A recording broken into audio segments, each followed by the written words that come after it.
दे धडक बेधडक आपल्या परिसरातील ताज्या घडामोडी, घटना, समस्या, विविध क्षेत्रातील सर्वदूर बातम्या पाहण्यासाठी लोकशक्ती लाईव्ह न्यूज चॅनलला सबस्क्राईब करा आणि नोटिफिकेशन मिळवण्यासाठी बेल आयकॉनला प्रेस करा.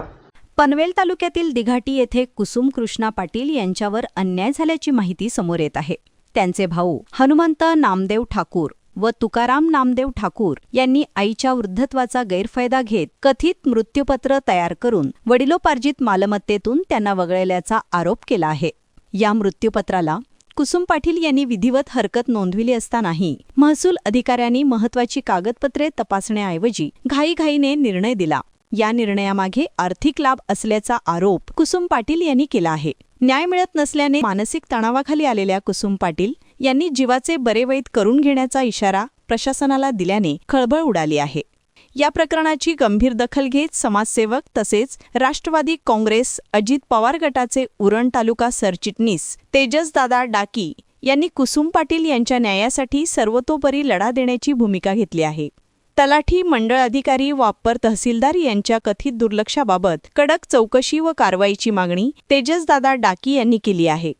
एवढी टेन्शन मध्ये झालो काय म्हणा, मी तहसीलदारच्या सामने बोललो. तहसीलदार साहेबांना काय तुम्ही जर न्याय नाही दिला होता तुमच्या इथं दरवाज्याने येऊन ते आहेत ना आतमध्ये पाठवायला, त्यांना विचारा. त्यांच्या हुजूर सांगला काय इथं अशीच होती ना मरण. मी कुसुम कृष्णा पाटील दिघाटी, माझे भावाई मला हनुमान नामदेव ठाकूर, तुकाराम नामदेव ठाकूर हे माझे दोन भाऊ.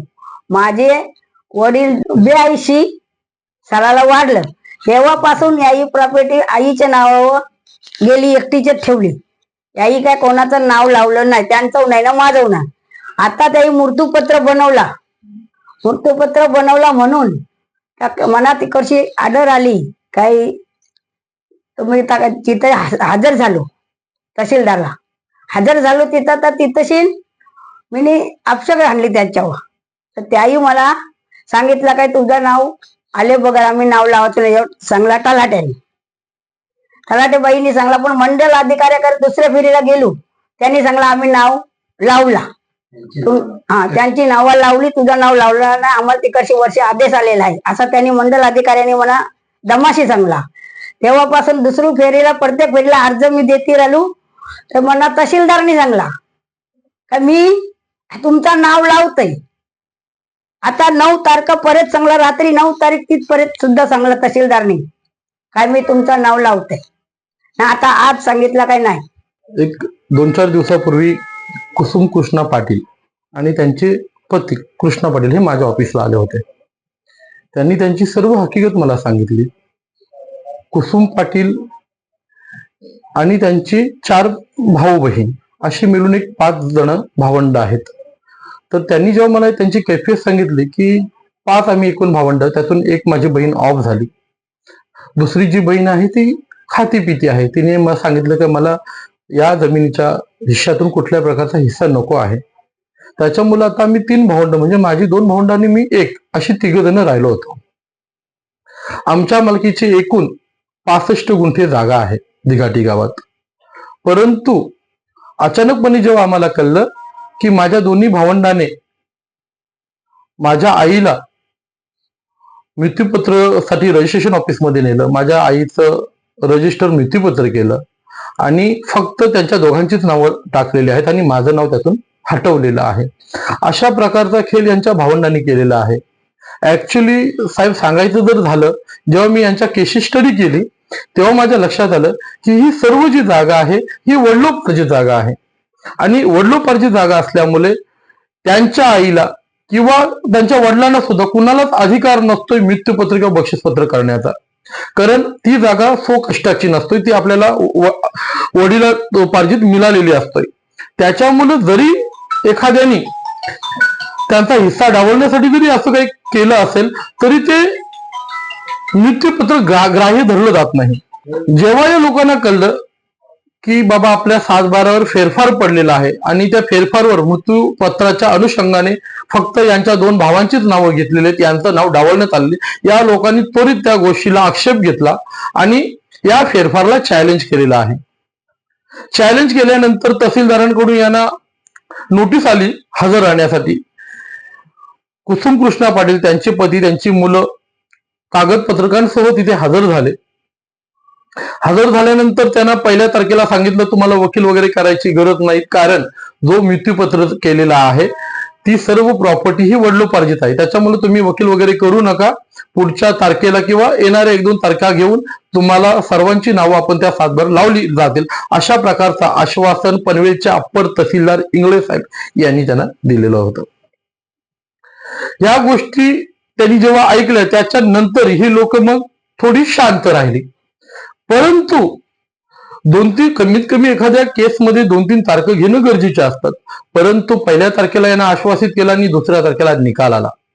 निकालामध्ये डायरेक्ट तहसीलदारांनी यांचं नाव कट करून दोन्ही भावांचं नाव चढवलेलं आहे सातबाऱ्यावर.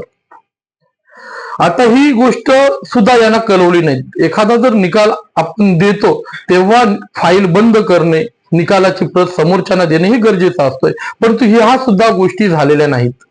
ही लोक तलाट्याकडे सातबारा मागायला, जेव्हा यांना कळलं की तुमच्या सातबाऱ्यावर फक्त तुमच्या भावांचीच नावं लागलेली आहेत, तुमचं नाव लागलेलं नाही, तेव्हा ही लोक धावपळ करत ते तिथले जे स्थानिक तलाठी आहेत ढेपे मॅडम त्यांना भेटायला गेले की आम्हाला सातबारे काढून द्या. तर यांना सातबारे सुद्धा काढून दिले गेले नाहीत. मंडल अधिकाऱ्यांना भेटलं, मंडल अधिकाऱ्यांनी उडवाउडवीची उत्तरं दिली. इव्हन कालपर्यंत तहसीलदारांनी यांना फोनवर किंवा यांना समक्ष सांगितलं की तुमचं सुद्धा त्या सातबाऱ्यावर नाव येणार आहे. आणि असं आणि ते जे काही बोललं त्याची चित्रफित, त्याचा व्हिडिओ या शेतकऱ्यांकडे सुद्धा आहे, जे काल बोलणं झालं होतं तहसीलदारांसोबत. म्हणजे तहसीलदार सुद्धा बघा त्याचा निकाल सुद्धा दिलेला आहे. दुसरी गोष्ट, सातबारा यांच्या भावांची नावं सुद्धा चढलेली आहेत, तरी सुद्धा पनवेलचे अप्पर तहसीलदार सांगतात की तुमचं सुद्धा नाव येणार आहे. याचा अर्थ यांचे जे कोणी भाऊ आहेत त्यांनी, तहसीलदारांनी, मंडल अधिकारी, तर त्यांनी सर्वांनी संगनमत करून यांचा हिस्सा लाटण्याचा, यांचा हिस्सा डवलण्याचा प्रयत्न केलेला आहे. मी आज स्वतः तहसीलदार साहेबांना भेटायला गेलो होतो. त्यांना सुद्धा विचारलं की साहेब तुम्ही यांचं नाव का डावललं केलं. तर त्यांनी सांगितलं की यांनी ठोस पुरावे सादर केले नाहीत की ही जागा माझ्या आईची आहे किंवा ही जागा माझ्या वडिलोपार्जित आहे. मी तहसीलदार साहेबांना एकच प्रश्न केला की जेव्हा आपण एखादा निकाल देता तेव्हा तुम्ही त्या जमिनीचा सातबारा फेरफार वाचता. मग फेरफार वाचल्यानंतर तुमच्या लक्षात यायला पाहिजेत. आज तुम्ही पनवेलचे या प्रजेचे राजा आहात. मग राजा जेव्हा एखादा निर्णय देतो, एखादा निकाल देतो, तेव्हा तुम्ही ते फेरफार वाचणं गरजेचे आहे की ही जागा वडिलोपार्जित आहे की यांच्या आईने ती जागा स्वकष्टाने खरेदी केलेली आहे. लहान मुलगा सुद्धा जेव्हा हे पेपर वाचेल, फेरफार वाचेल, तो सुद्धा सांगू शकतो की ही जागा ही वडिलोपार्जित जागा आहे, ही स्वकष्टाने खरेदी केलेली जागा नाहीये. परंतु गोरगरिबांना त्रास देणे, श्रीमंतांसाठी निर्णय ठेवणं, हेच काम आतापर्यंत या सर्व लोकांनी, सरकारी अधिकाऱ्यांनी केलेलं आहे. त्यापैकी हेच कदाचित, यापैकी एक कदाचित इंग्लिश सुद्धा असू शकते. तुमच्या माहितीप्रमाणे सांगतोय, असेच एक अधिकारी होते, लाचखोर अधिकारी होते 2015 साली.